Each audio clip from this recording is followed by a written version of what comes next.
Can everybody see an Excel spreadsheet up? All right, and everybody should be unmuted, so feel free to talk. The first couple minutes of this, and I'll bring up the schedule here, is going to be listening to me, unfortunately, and I apologize for that. After that, though, it'll all be on you to do your talking. So first things first, we're going to go ahead and look at the workload that's going to be expected, followed by your buddies, and look at the PCC assessment exam, which was everybody's favorite, I'm sure. And from there, we're going to kind of branch into scenarios that encompass the different aspects that we have on here. So appointment booking, the patient intake, the demand generation, and the 2-week trial.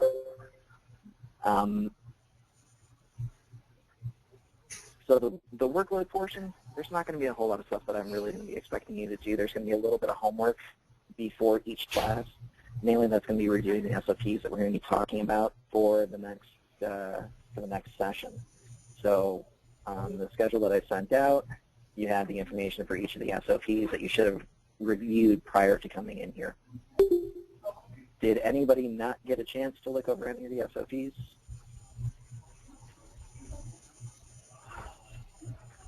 Okay. I'll take silence as everybody is an expert on this, so if any questions get asked, I know that everybody will know the answer. Okay, Elise. Also, feel free to talk. You don't need to keep yourself on mute. I don't want you on mute, because if I'm the only person that's talking, this is going to get really boring really fast. Let's see.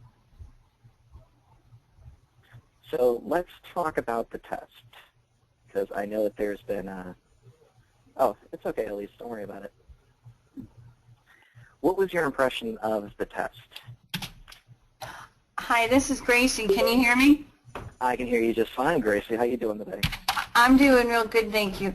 And I'm looking at the scores on the test. I'm noticing that on the questions that were missed, several of them are the same. So is it the way the question was presented or the way the answers were presented? Because you see how many people missed number 3? How many people missed number 12? So my question is, if you look down, even the PCCs in the green still missed number 12. If you look, see how many missed number 3.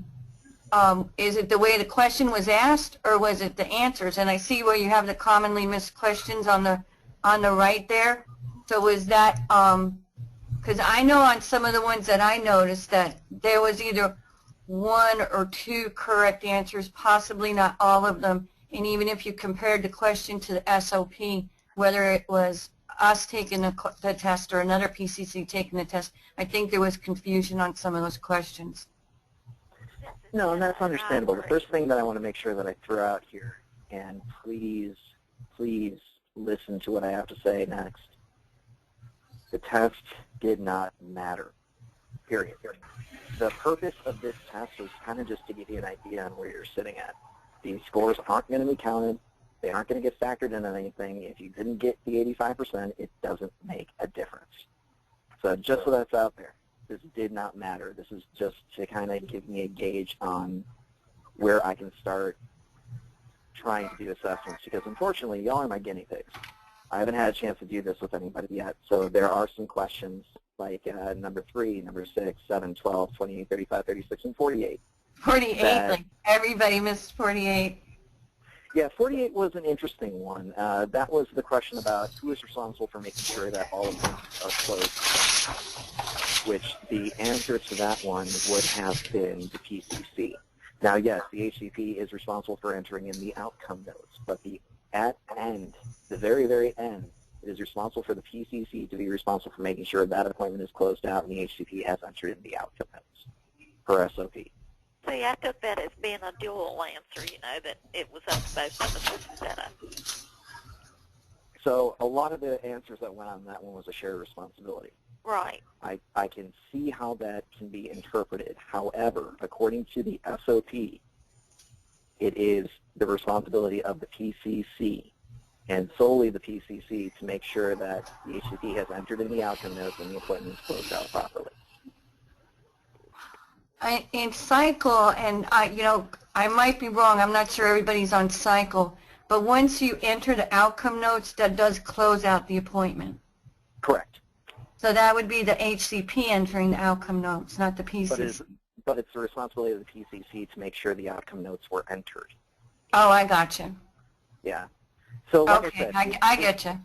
it's a question that, while I was writing it, seemed exceptionally clear. It has a little bit of ambiguity to it. So the commonly missed questions are being reviewed.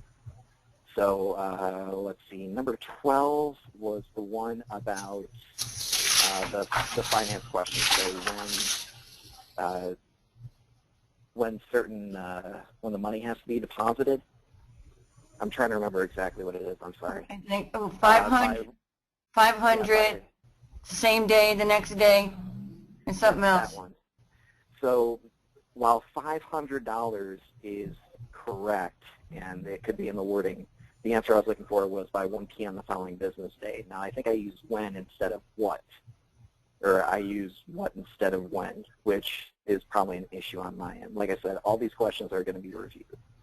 It's just I was putting them out and see where they hit. So you are helping me create this exam. It is definitely not perfect by any stretch of the imagination. So there is some leeway. I would say chances are the score would probably sit at about the same to where they're at, because you got points for putting down your clinic and your name correctly. We did. Yeah. It was a sliding scale. Thank you for that.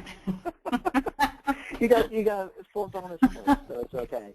But like I said, I made notes. This way you can see we know where the questions are at and where some potential misconceptions in the way that I either worded the, well, I shouldn't say either, the way I worded the questions and when they can be changed. So once we go through the training, you'll take the test again, and then at that point, hopefully it will be put together better, and through the training, the answers that may have been missed will be answered. So before we move on, because I don't want to spend a whole lot more time on this than needs to be, are we okay? Yes. All right. You can see up here at the top, the average score was 82, which I think is good. I mean, for an 85% pass, hitting an 82 I think is very good. One thing that I did notice, though, is don't seem like those that took less time on the exam, the average time was 2 hours. Those that were under about a half hour did better than those that took more time. Now, I don't know if it's just because you're at work and you're bouncing all around and your brain's thinking about 50 billion things, and then you come back to the test, take 2 questions, and then something else comes up. And I understand that. It's really hard, especially trying to get these things taken care of during your business day. I get it. We even had 2 people take these on Saturday just to make sure that they got them in. Well, sometimes too, this is Lori in Marble Falls. Hi. Sometimes, too, it's when you don't have so much time to think about it, you can't dissect it. You know what I'm saying? No, so absolutely. If it took you less time, then, I mean, I think I would have got more right had I gone with my gut answer on a few of them. But no, I had to look it up and get confused. I hate it when that happens, It's awesome. I know. This is Hedda, and had I not taken so much time looking at it or scrutinizing it, I would have had a much better score, because the first time I thought about it, those answers were right. So, yeah, sometimes the longer you take, the worse you get. Right. Yeah. No, and I mean, the good way to look at this is that you are the best of the best. There's a reason why you're here.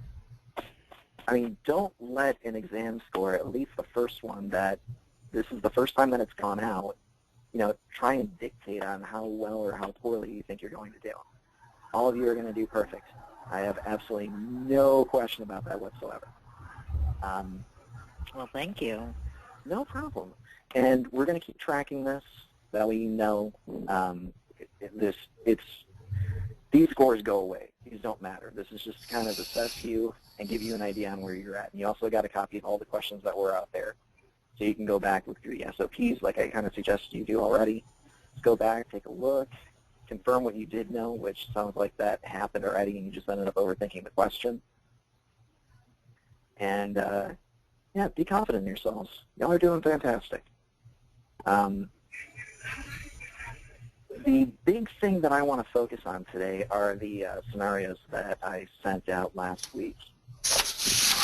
Has everyone gotten a chance to look over those? Because this is really going to be the most important thing that we're going to focus on during these calls. Yes. Excellent. Are there any other information? I got the scenarios. You should have. They were part of the email. Yeah. From the one that Anthony Budka sent out? Uh-huh. Yes. Yeah, that's me. I'm just using Matt Clark's little talking thing. So. Oh, okay. Anthony, how do you say your last name? It's Budka. Budka. That's it. I'm going to spell it. Yeah, Wait, like so it I goes. remember. Okay, Budka. Uh-huh. So, Anthony, as far as the scenarios go, Yeah. I think that part of my hesitation, I know Jonathan mentioned that things were being looked at as far as our responsibilities and, you know, the things that we can and can say to correct problems that we see or things that are being done incorrectly with our PCCs. And so I think that this is going to be really beneficial for us. Because when I was looking over the scenarios, I'm thinking, okay, this is going to be interesting on how that person is going to receive the information that I'm trying to help them with correcting. And I think that once our roles are defined more, that's going to help. Mm-hmm. Yeah, I mean, really the whole point of this is once I stop talking and we kind of get familiar with how the process works, is this is your time to discuss through these scenarios, which hopefully are common. And that's the feedback that I got this morning when I ran the class. And this is designed for you. This isn't for me. I don't want to talk unless I absolutely have to. This is your chance to talk with your team to build up a good working relationship with the other 9 people that are on this call, and also start working with your buddy from the other class. That way there's some overlap in the information that you're sharing. We want to create a nice, cohesive working group so that when there's questions that come up, you're not worried or apprehensive about going to somebody else on the team to ask them any questions that are going on besides having to try and constantly focus through me. So for anybody out there, was there a particular scenario that you like best that you would like to lead off with?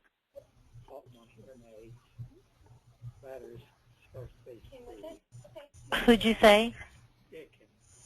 Oh, Lori, do you want to pick a scenario that you like the best and we can talk about it? Oh, yeah, that would be great.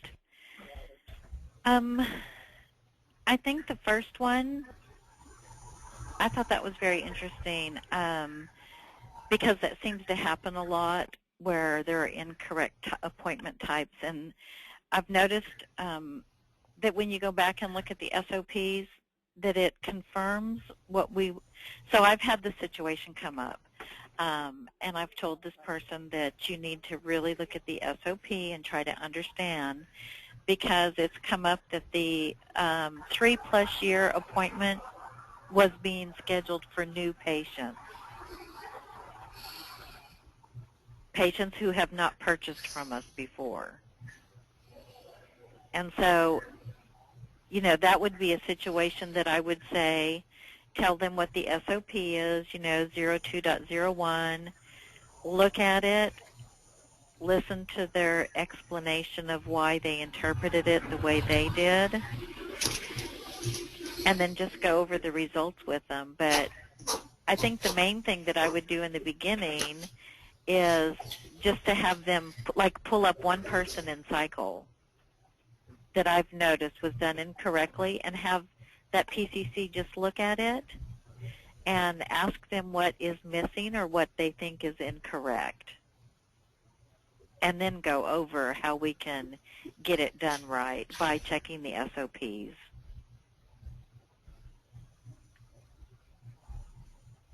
Rest of the group, comments, questions? Chime in. This is Elise in Salt Lake, and I've recently, of course, I have 2 pretty new PCCs on my team, so it's been a little bit of a struggle just because they're not so, I don't know how to really put it, but they're not good at managing things very well quite yet. Of course, that comes in time. They're a little younger. And but what I've done with them is, I send them the cycle appointment code types. Of course, it's on MyConnect, but not everybody goes to MyConnect like you're supposed to. And I tell them to put it in their face until they actually know, until they're comfortable and they understand. I do recommend a break. Okay. Especially for men because. Am I there still? Yes. Yeah, you're still here. Sorry, I went through and muted Sarah on that one because she's been bleeding through a lot. But, yeah. But that's just the gist of it, really. I have them printed out just because, they need to really understand the importance of knowing the appointment types, because that really is important. We can't go in there and edit it if it's the day after and they're coming in a couple of days after you set that appointment. You can't go and change it. You have to cancel it. You can't delete it. You can't do any of that stuff. And so it's very important that the appointments are what they are intended to be. Now, there may be a time where they notice, oh, well, I have a little bit more time, like the HCP, and they notice that this person that's in should be getting an evaluation instead of just having a hearing aid check, if that makes sense. But other than that, I honestly haven't gone over too much with the CPT diagnostic codes, but that is definitely one thing that I will be working with my PCCs and making sure that they're using those codes as well. A lot of them don't know where to go to find them. And I don't know why, but it is pretty laid out with the SOPs, so I don't know why people don't use that more often. This is Sammy. Can you guys hear me? Yes. I was going to say the same thing about printing out the appointment types. We have one on each desk.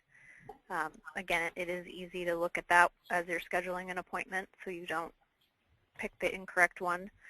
And then I also do print out the CPT and diagnostic codes too.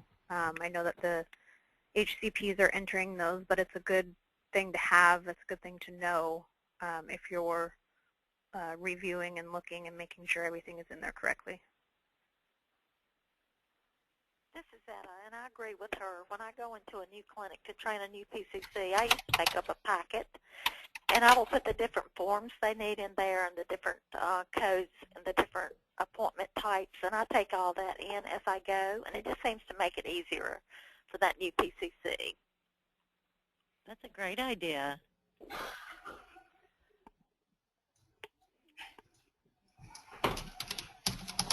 I think something that we could do, Anthony, too, is to call that office like we're a new patient and have them put us in and schedule the appointment and everything, and we can go back and check it. We did that, and we did the Would you roll. want to do this incognito, or would you want to say that it's you and they just input the information? Well, I think telling them that it's us isn't going to, they're not going to have time. They're going to have to know it. So I think either way, telling them that it's us isn't going to change anything. Agreed. Excuse me, this is Etta again. When I was in the last clinic in Virginia Beach, we did the test cycle, and went in, and I was the new patient calling in, and we did so many different scenarios and different appointment types just to let her enter it and see, if she knew how to do it. And hands-on, I think, is really the best type of teaching that you can do. Mm-hmm. That's a good one to bring up, is the cycle test. Right. I had not even thought of that, but that's a great idea. It was great, and it was a great teaching tool. Yeah. Thanks for mentioning that. Mm-hmm. And that's also a good tool, especially with inventory, I find. Right. Because inventory gets, it's a lot of stuff. Mm-hmm. And so if you can play around with the test cycle, I think it's a good tool. Well, actually, you can use that with any of the SOPs, and go through it with them, and it really helps them to learn it more quickly. So I'm curious to know, what would your response be back to the PCC that is doing this work incorrectly? Like, you're a coaching tool, in a sense, for how you would respond to this. That it's doing what incorrectly?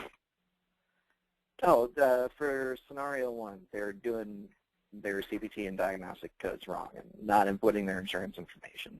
What would be your first step in the purpose, or in interacting with the PCC? How would, say you, for just an idea, you sit down and talk with them, or you call them on the phone?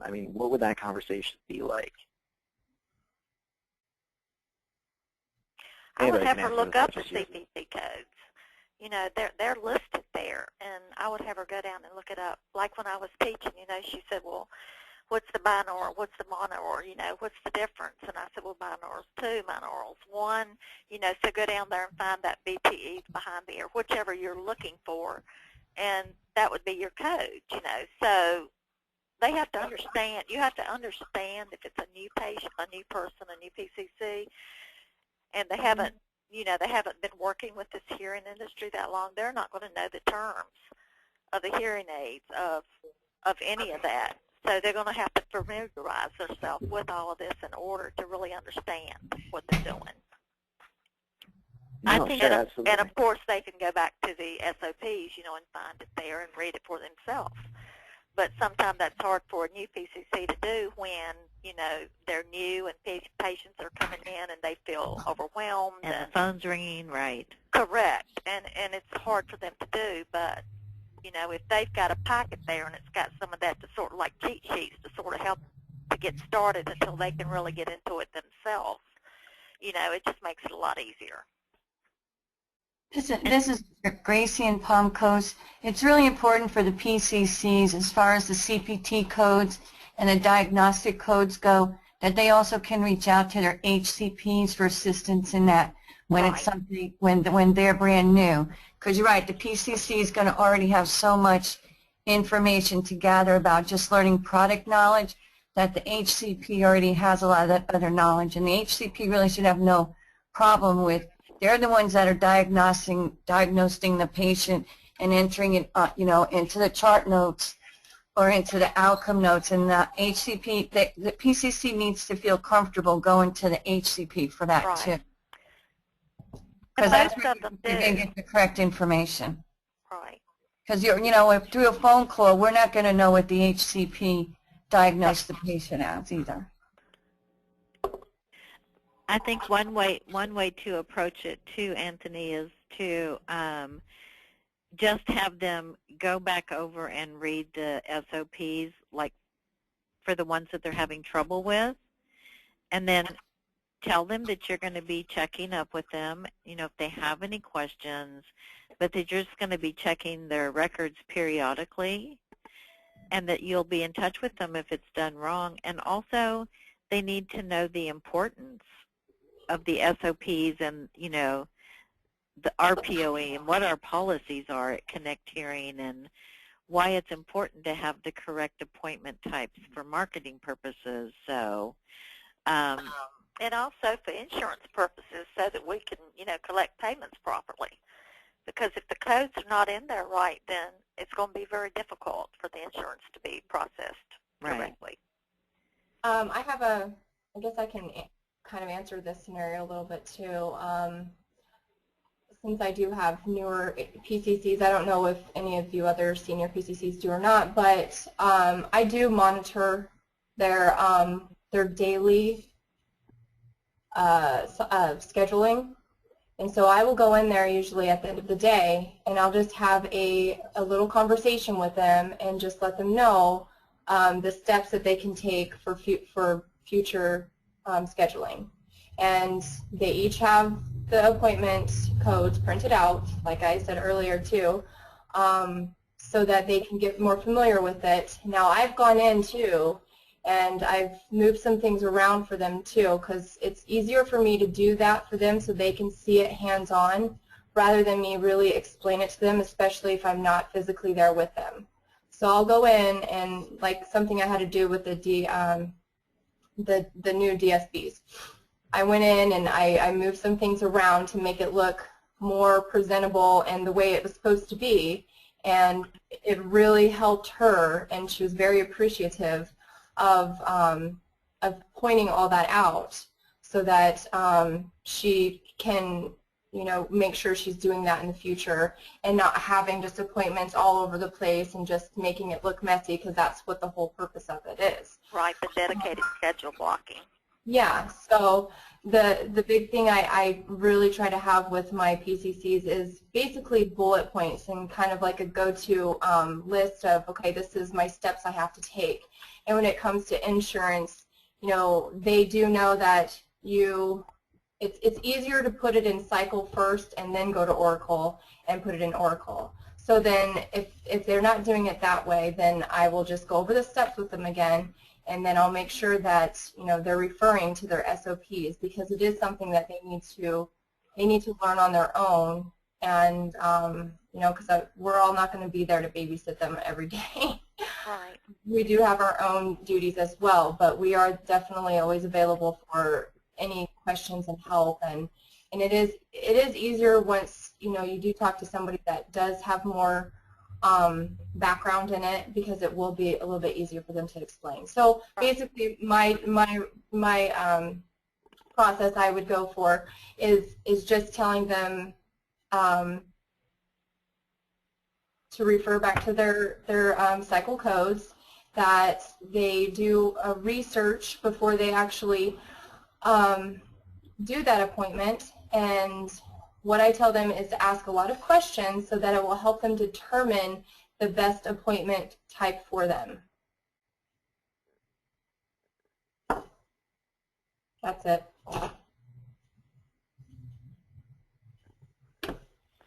No, it's a really fantastic point. There is one thing that I kind of want to touch on, and this is a little bit more of the interpersonal aspects. But when you're talking with your PCCs and you're instructing them on what they need to do correctly, how are you doing that? I mean, what is your demeanor? What is the fashion in which you're presenting this information? How do you want to be perceived when you're having these communications with new PCs and even existing PCCs? When I talk to my PCCs, I call them up and just say, I noticed a couple of things that I'd like to help you with, and just refresh some of your training that we went over, and then go from there. And I move it towards the fact where I kind of want them to do more of the research when I'm on the phone with them, so that they can actually see, you know, where the step was that they kind of missed. And I know for me, this is Gracie and Compost, that when I'm training a new PCC, one of the first things that I tell them is that, you know, I'm a PCC also, and that a lot of the things that, you know, that they are going to be doing wrong, I've already done wrong myself, and that's what's made me so great as being a senior PCC, is that, you know, I've learned from my mistakes, and that they're going to make mistakes too.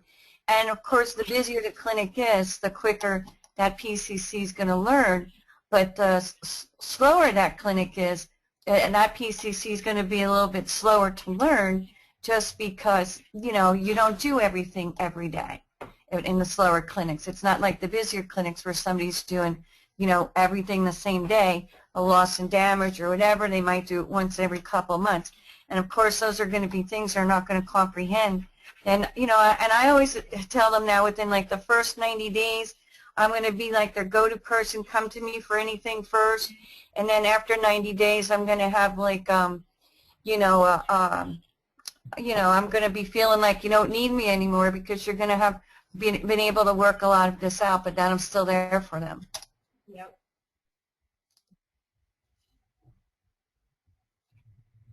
I had a situation come up, Anthony, and I was hoping that you would ask us this because it's something that I kind of struggled with. I had a situation come up where I had to call a PCC and just kind of ask her if she would go over some Medicaid stuff with me, that I noticed that there was a mistake, and I wanted to find out, you know, why she put down or told the other person what she told them.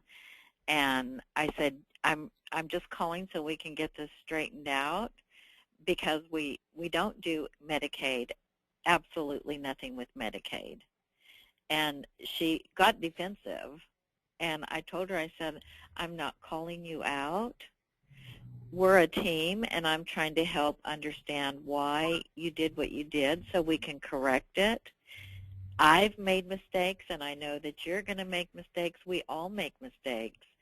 And I said, hopefully when you find something, if you notice something that I've done wrong, you will call me and say, Lori, you know, I noticed that this was done incorrectly, or I have a solution to this, that we can share that we are, in fact, a team and that we're all going to make mistakes at one point or another. And it took me about 20 minutes to get her to understand that I wasn't calling her out specifically, you know, that I was just calling out a mistake that was made. So I was really hoping you'd bring that up, Anthony, and tell us your way. My way? I actually want to throw that back out to the group. Okay.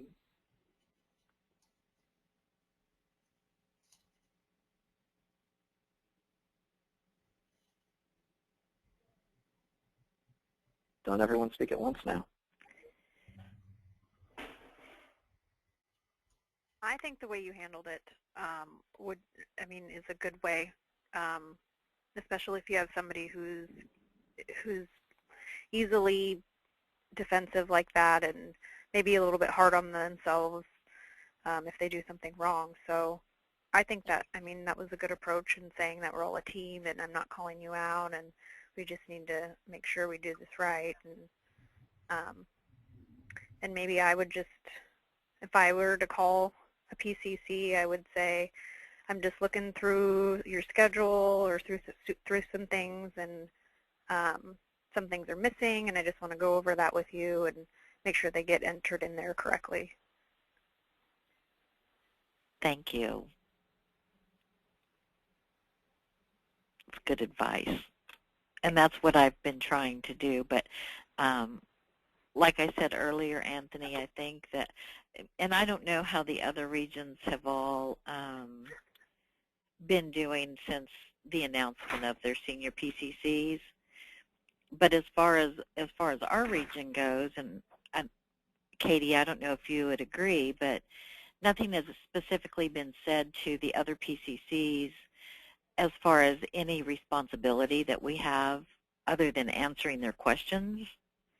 So I think that at this point, when we notice something that's wrong and we bring it to their attention, that as far as they're concerned, we're an equal PCC, yeah, and they don't have to really listen to what we're telling them. They get offensive to it. Right. Some do. Yeah, and so that's why I think that once the definition of the job is put out there and, they're told, well, when your senior PCC is trying to help you with a situation, she's doing it to help you do it correctly, and which benefits the company and the patients. Yeah, I'd kind of agree. Luckily, both of the girls in San Antonio are newer than me, even though I'm still kind of new myself, and so they don't really mind so much, but there really hasn't been a lot of communication. like in our meetings and whatnot. So I could totally see, you talking to one of the people that's been around for a while, and I could see them being defensive because nothing's really been said. Nothing's really been put out there saying, hey, this is how it is. This is what this new position is. It's just kind of been like, well, these are there's a new position, and we filled them. That's pretty much all that's been said. So I'll go ahead and comment on that, and then I want to kind of bring this back on track. The announcement's going to be coming out at the first of the year. Once you guys get through your official training, that's when we're going to say, hey, the program's rolled out. This is how things are going to go. Oh. So up until that point, I can understand how there might be a little bit of pushback because nothing's been announced yet. I mean, really, in the organization, you are the only ones that know you are the senior PCCs. So it's kind of difficult, and I can appreciate at least the position that some people may be coming from is that, well, hey, big whoop-de-doo if you have this thing. It doesn't sound like it's anything more important than what I'm doing, so why should I bother listening to you? Exactly. And I can see how that would most definitely be frustrating on both sides. So until we do the official roll-up, make the official announcement, I would strongly recommend that you kind of just take it as it is for the moment. And instead of having it be something along the lines of, you need to do this because I say you need to do it, which I know that's not what you're doing, but try and phrase it out as, hey, I noticed this. And it probably would be a better way that when you're presenting the information, instead of going, well, the SOP, unless they specifically start arguing with you, that's a different story. But instead of starting off with, well, the SOP says you're supposed to do this, and this is exactly the way it's supposed to be done, try and bring it up in an informal fashion. Like, oh, hey, I noticed you were doing this. This is the way that I've been doing it. Why do you do it the way that you do? Because really what we want to start driving at is seeing why they're making the mistakes that they are. Because ultimately, I mean, you guys are the ears to the ground. You're going to be feeding me all this information, and what I want to do is from the information that you give me, be able to make our training better. So if I can understand why somebody is putting in an incorrect appointment code or an incorrect appointment type, and it's either that they don't know, they don't care, they were never trained properly, be it as it may, I need to know that information so I can make things better. Same thing like the test that I gave you guys. I didn't know how that was going to turn out. All of you guys could have gotten 100% on it because I made it too easy. Anthony, this is Gracie. I agree with that 100% because, we all read something different too. And it's so important to listen to even the new PCCs because they might be reading something different than what we're totally reading ourselves. And I totally saw that in that test you gave us. So I totally agree with you. I did too. And a hard thing to really take into effect on this as well is you're communicating via email or telephone. There's not a whole lot of in-person interaction that you're going to be having with these PCCs, unless you're lucky enough like Elise to where she's there dealing with them on a daily basis. So you're removing all of the context that is normally associated with something along the lines of body language and trying to, like, I get texts from my wife occasionally where she'll say something and it doesn't come across the way that she meant it. And there's no difference at all in the word that she would have typed. It was just the way that I read it at that point and meant, really? That's what you meant? And then she goes, no, that's not what I meant at all. I meant this. And I shouldn't actually be blaming it on her because I'm the one that normally does that. So when we're trying to have this conversation, we need to remember that we do have limitations that are built into how these particular things can be actually disseminated from us onto our PCCs, if that makes sense. It does make sense, yes. And Gracie, I want to make sure that this gets called out here. Make sure you compliment them on what they're doing right. Because there's nothing worse than the only time that you hear from your boss is when you're doing something wrong. So if you notice that they're doing something correctly, if they're doing something that is fantastic, especially if it's something that they ended up having a mistake with initially, like entering the wrong CPT codes, and you go and say, hey, this has been fantastic for the past 2 months. You've been inputting these things exactly the way that they're supposed to. Great job. Exactly. Or the first day they get everything right. Go, yay, you did it. The first day they get their schedule right and cycle with no errors. Definitely, you got to compliment them on that. So, yay, gold star, you're getting there. And it's huge. You know, it might sound a little cheesy. Beyond a doubt, it sounds cheesy. But I just had that happen the other day where my boss was like, hey, Anthony, you're doing a good job.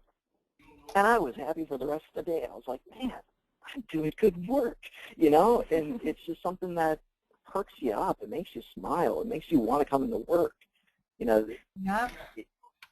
It's the golden rule. You know, that's exactly right. And a smile and a good word is contagious, and it can change your attitude for the whole day. It sure can. It's just so important to build people up as opposed to break people down. Right. You know, there's a difference between harping on people and just giving some constructive criticism, and you know, I think it's so important because I've worked at different places and had some terrible bosses before, and it's so important to build people up and let people know, hey, I've got your back. You're doing awesome. Right. Keep up the good work. This, that, and the other, I noticed, you know, let me help you with this because I think you might have, you know, have a hard time understanding this. Let me help you smooth out that concept. But, you know, you're doing really well. And I think it's really important to build people up as opposed to just say, hey, I saw you're doing this wrong. Because that difference in tone, just the way you put it out there, is going to make the difference of how that person feels while they're on the job. Right. And Anthony, this is Etta, and that sort of brings us to the scenario 3 about the refer a friend. You know, I think the way you present the refer a friend card with the attitude that you present it is going to have a lot to do with the way the patient accepts that. And it doesn't really, I don't think it's a negative feeling between the clinic and the patient. I think it really is an exciting thing for the patient to receive that refer a friend card if you explain that they're going to be getting a reward card for that, you know. And in our clinic, we haven't had any negative attitudes toward that refer a friend card being handed out. Neither have we. Neither have I in Stanwood. Of course, it's a scenario. Right. Right, it is. No, and that's important for me to know. Because, I mean, I have this go through. I think in Palm Coast, we're like one of, Go ahead, Gracie, I'm sorry. I think in Palm Coast, we're like one of the highest in the country. I think we're bouncing back and forth between number 1, 2 in St. Augustine, 3 somewhere else. But I can tell you this, the more I do the Refer a Friend program, even if there's other patients sitting there listening to it, the more comfortable they are with it. Right. And then they're the persons that are going to end up referring somebody else. Palm Coast has a huge referral program here, and we have a huge referral of evaluations here, and that's probably our number 1 source for refer friends, and that's so important to express to a new PCC that the more they do it, the more they're going to get in the habit of doing it, and then even the existing patients are going to pick up on that because they hear it over and over again. And you know, we have great success with that here. That should be something that should be really easy to create, you know, a positive environment about. And there's nobody out there that doesn't like getting a little gift card in the mail. Isn't that Senior or a PCC. I know I appreciate my little gift cards, okay? So I have a question on this because nobody really brought up that everything was absolutely perfect when it came with the scenario, and I don't know if it was because they just were running with it and said, yeah, okay, you know, we're going to take this as a scenario and not really say we're not having issues. But why do you think you're not having any issues in the clinic? And how can you communicate that to a new PCC? Like I said, I think when it's presented, a lot of it is the attitude with what you present it to the patient. You know, the type of attitude you have. And if you feel that it's important yourself and you relay that to the patient or whoever's coming in that you hand that out to, then I think it's going to be a positive reaction on them, have a positive reaction on them. I think it's really important. I think one of the differences between having negative and a positive is going to be, you know, if your new PCC is an introverted person that they might kind of feel uncomfortable at first saying, hey, you know, we'd love you to tell your friends about us. We'll send you a gift card. It might be kind of hard for them at first, and they might be kind of quiet about it. And it's like, well, you know, just keep on going, keep trucking. It's going to pay off. They're not going to be scared, you know. But, I mean, you got to think, you know, maybe this person, the new person, is kind of having trouble at first, kind of going, well, here we got this program. Right. You know, we can send you a gift card if you have any friends, and you just got to remind them, you know, hey, you know, you don't have to be scared about it. These are patients. We have a personal relationship with them as their doctor's office for their hearing. You know, just be like, hey, you know, we know you love your hearing aids. If you have any friends that need a hearing test or hearing aids, you know, we'll send you a gift card for sending them our way. And it's just like the whole attitude, because it may be harder for some people than others. Yeah, and here at Stanwood, we make it kind of like a fun thing, I mean, to talk about. Now during Christmas season or holiday season, our HCP says, here, we'll pay for Christmas. Do you know about a Refer a Friend card or Refer a Friend program? And explain it to them, and everybody likes it. So, I mean, even if they come back in another 2 weeks, we say, oh, you might have already gotten this, but here, take another one. Bring everyone you know, get gift cards, and so people like it, here at least. So how could you repeat your question? Yeah, I think I'm missing here.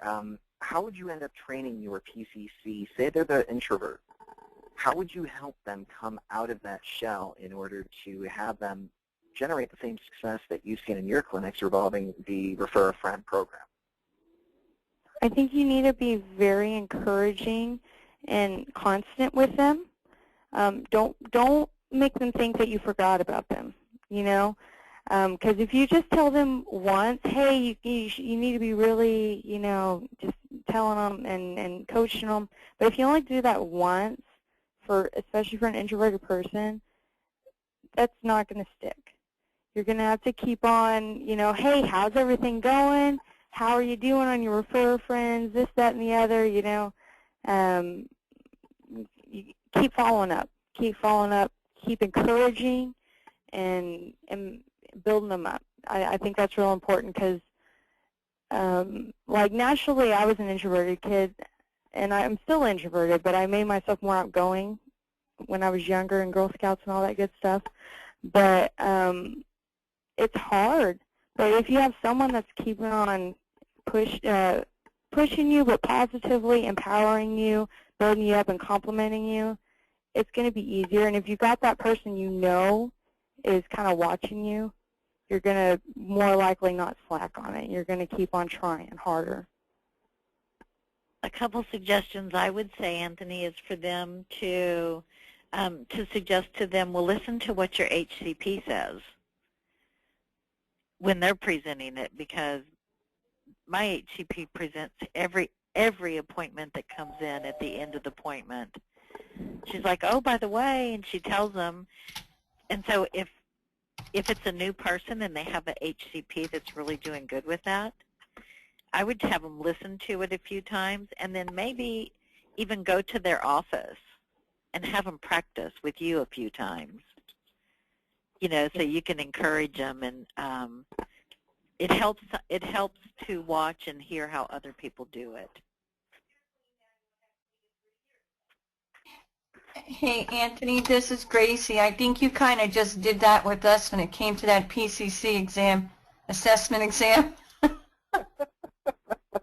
You have to be very considerate of your constructive criticism, okay? And that's the same thing with the PCC. That's it, Rupert, because he kind of did that right at the very beginning with us. He said, "Listen first. Let me make this perfectly clear, okay?" And he was very considerate about not offending our feelings about the scores out there. So, you know, I don't know if that speaks where I scored, but you know, he kind of just handled that scenario for us. If you really think about the beginning of our phone call.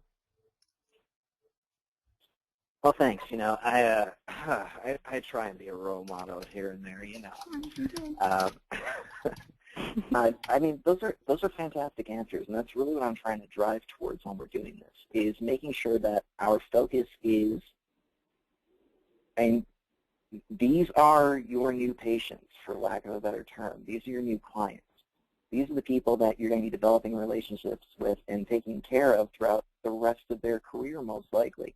I mean, and well, I should say not the rest of their career, but as long as you're in that SPCC role, you're responsible for making sure that they do their job well.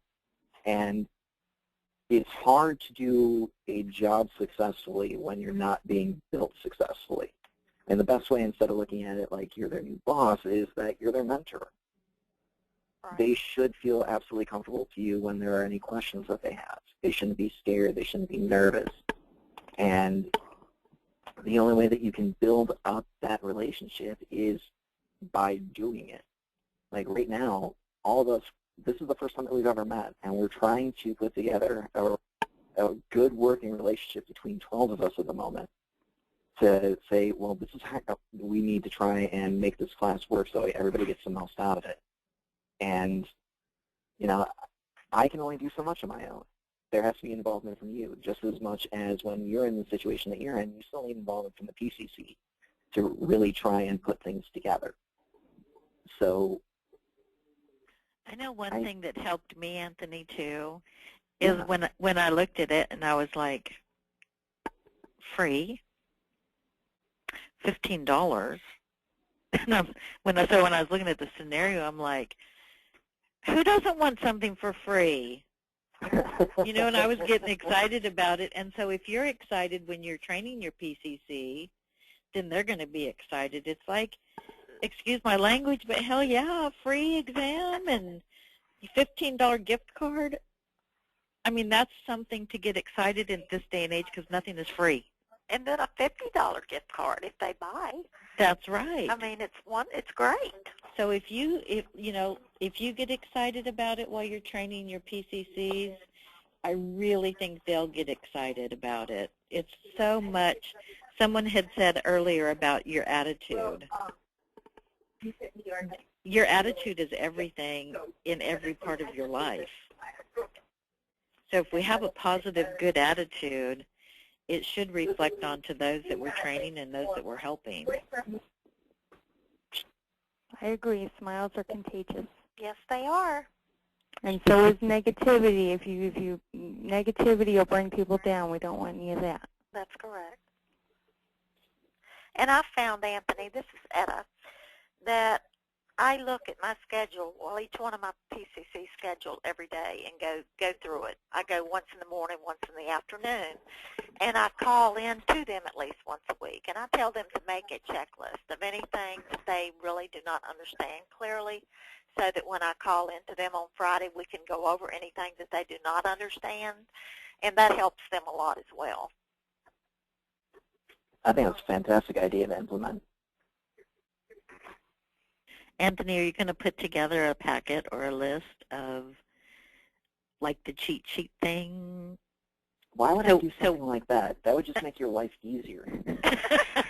Well, no, I was thinking so we're all uniform and on the same page. That's why I was thinking, not to make my life easier, but heck, I'll be happy to make my own, but if it's wrong, it's your fault.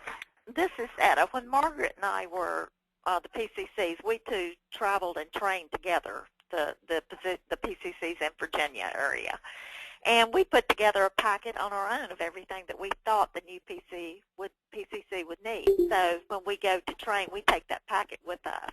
Well, see, that's what I'm saying. It's right. Everything that you thought, but what if there's something that I might put in that you wouldn't put in? Or I'm just saying if we had a general one that everybody's using the same, right? It would be so much. It would just be so much more unified. Well, you know, that's true, but we don't want the PCC to rely upon this altogether all the time. This is just to get her up and started and off ground and off running, you know, and then as she learns, then she can look it up at herself, you know, for herself in the SOPs. No, but, I know. I understand that. I'm saying as far as training. Right. As far as us training them, something, because I have my own little thing that I go by, but you might have something that I don't have that would be beneficial. Well, we could share our packets and let Anthony look it over and see what he thinks. And I was actually going to say that would be fantastic if you could send that information over to me, because send it to him. Our AM session also had a couple of other fragments that are out there. I have stuff here. I was just waiting until the day that we actually go to deliver that portion of the training and then disseminate it then. But I would like to get a look at what you have and then compare it to what I got here. Oh, okay. If that's okay by you all. So do you want us to email what we have to you? Yes, please. Send it to me. Okay. Okay, we'll do that. All right. We got about a minute left, and I want to spend this minute kind of asking you two questions. Number one, do you feel that this was worthwhile? And number two, would you want to do it again? Very worthwhile, and definitely do it again. I agree. This is Sammy. I definitely agree, because I'm looking to Anthony for some professionalism. as, as far as presenting solutions. You know what I'm saying? Like you said, on the interpersonal level. Mm-hmm. I want to make sure myself, and I'm sure some of the other ones agree, that I don't do anything that could be construed negatively. So if we just had some basics to go by with you, I think it would be really helpful, since you have been doing this for some time, my understanding is. I have, yes. So that's my input. Yes, it was very good. Okay. Main reason I wanted to ask that is because if this isn't working for you, then I need to retool things and make sure that this is something that you can use. But it sounds like everybody's in agreement that this seemed to go okay. The big thing, yeah, Eric, we're going to go over that. That's the checklist that we were talking about earlier. That's going to be in a later session. I want to get all the rest of the stuff from the field, from what you guys have, and then make sure that it gels well with what I got here. Eric asked, is there going to be official training on how you want us to train?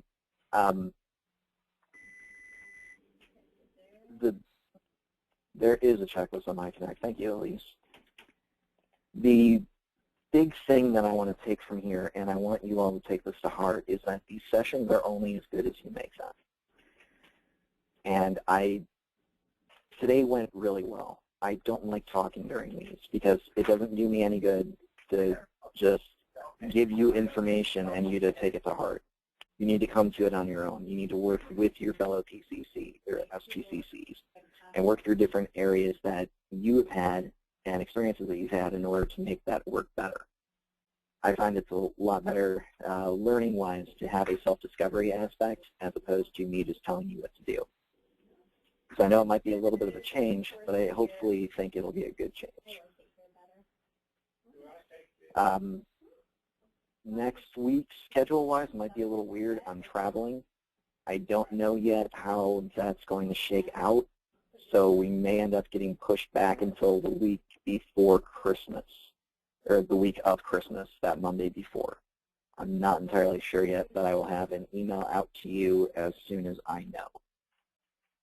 Are we going to get to meet you? Where are you at, Laura? Marble Falls, Texas. Potentially. I mean, I don't know. I travel a fair amount, so if I'm ever in the area, I will definitely stop by and bother you, though. Well, I think it should be something that the top of your list, because it would certainly make me feel better as somebody that reports to you. Oh, that's actually a really important thing. I should have brought that up. Oh, and I would love to come to Florida, Gracie. You know that. We talked about that on the phone. Yeah. How about Virginia? I would love to come down and visit you guys. The hard thing is that I'm experiencing the same challenges that you are. Right. So the vast majority of my conversations with you are going to be either through email or telephone like we're doing now, the GoToMeeting. And as great as it would be to be able to do this in person, sometimes it's just not fiscally responsible to do that. But it doesn't mean that it won't happen. It's a lot easier for one of me to go someplace as opposed to the 30 of you to go someplace. So, So does that mean we will not be coming to Napersville for onboarding? this is your onboarding.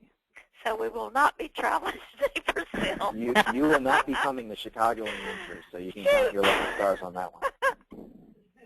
And I don't think I interviewed everybody here. I know I did a fair amount, but our reporting structure is kind of informal. Y'all don't work for me or anything like that. I don't want it to come off as that. I'm just here to help. Right. So okay. Any information that you get, send it my way. That way I can make the training better, and then, in essence, it'll eventually make your life easier. Okay. But I am in no way, shape, or form anybody who you're reporting to. I mean, at least in the traditional, I'm going to tell you to do this type thing. I don't like that. It's not necessary. So we don't need to be losing sleep over the scores we got on our test. Yes, you do. Everything's terrible. I demand much better from all of you from now on. Oh. Yeah. I was waiting to get a call. No. Nothing like that. You only thought you were a senior PCC. Oh. Just kidding, Anthony. I'm really looking forward to meeting you, though. I think it would be nice for us to be able to meet the person that's training it. Actually, it would be nice if we could all meet each other. Are you on LinkedIn, Anthony? I am, yeah. Oh, okay. Yeah, feel free to reach out to me there. Y'all have my contact information. We can see each other. That would be good. Yeah. So again, this is really only going to be as good as y'all make it. So the more prepared you come to the class, the more you talk and contribute. Now, I know some people were quiet this time around. That's okay. Don't worry about it. I know some people just aren't real hip into diving into a conversation, and I'm very thankful for those that are. But we want to try and get everybody involved. The more that we can get out of this, the better off everybody's going to be in the long run. And Anthony, a lot of the things that were on our agenda for today we never made it to, so will we be covering those on our next section? Yeah, we can do that. Yeah. A lot of the things that we were talking about, we kind of did.